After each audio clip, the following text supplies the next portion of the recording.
بسم اللہ الرحمن الرحیم۔ میں صحیح تم غلط، میرا امیدوار سچا تمہارا امیدوار جھوٹا، کہ اس جنگ میں آج ہم نے فوج کو بھی اپنی لپیٹ میں لے لیا۔ وہ کون سا ادارہ ہے جہاں پہ کالی بھیڑیں نہیں ہوتی؟ مگر چند کالی بھیڑوں کی وجہ سے ہم پورے ڈپارٹمنٹ کو یا پورے ادارے کو خراب نہیں کہہ سکتے۔ اگر ہم فوج کی بات کریں تو یہ حقیقت سب کو معلوم ہوگی کہ یہی فوج ہے جس کی وجہ سے دشمن ہمیں میلی آنکھ سے نہیں دیکھ پا رہا۔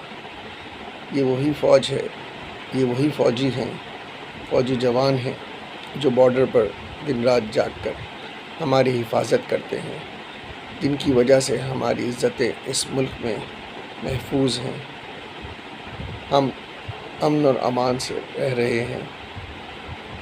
یہ وہی فوجی ہیں جو سیاچن پر سخت حالات میں ڈیوٹیز کرتے ہیں۔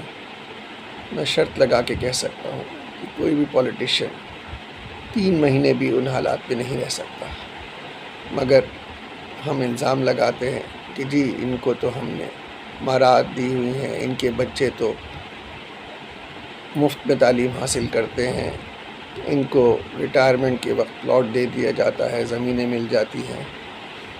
تو میں یہ پوچھوں گا کہ یہ لوگ تو پھر بھی 30 سال 25 سال سروس کرتے ہیں، اس کے بعد انہیں ایک نام کا پلاٹ دے دیا جاتا ہے۔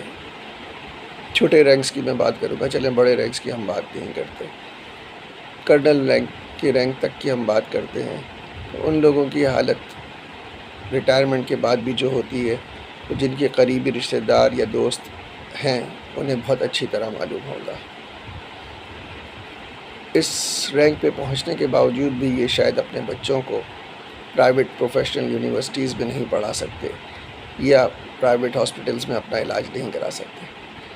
اس کے اگینسٹ میں اگر ہم دیکھیں تو وہ پولیٹیشنز یا وہ لوگ جو صرف 5 سال کے لیے حکومت میں آتے ہیں، آتے ہوئے تو ہو سکتا ہے ان کے پاس موٹر سائیکل ہو یا ایک 800 cc کی گاڑی ہو، لیکن اس 5 سال میں وہ نہ صرف بنگلے بناتے ہیں، لینڈ کروزرز میں پھرتے ہیں، باہر کے دورے کرتے ہیں، باہر فلیٹس خریدتے ہیں، اور اس کے باوجود وہ صحیح ہیں اور ہماری فوج غلط ہے۔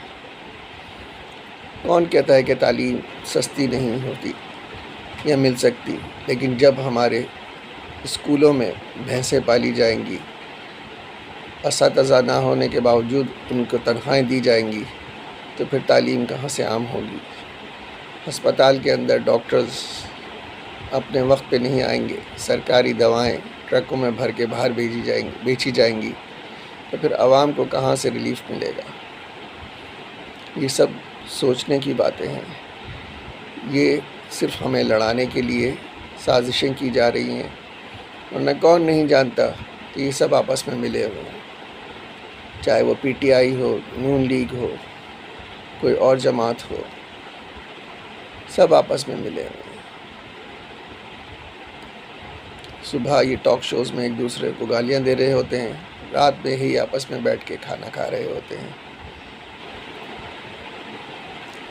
تو میری درخواست ہے کہ اس طرح سے فوج کو سیاست میں نہ گھسیٹا جائے، اور آپ کی وفاداری جس کے ساتھ بھی ہو، دوسرے کے اوپر کیچڑ نہ اچھالیں، حقائق کو سامنے لائیں اور ملک کی بہتری کے لیے کچھ کریں۔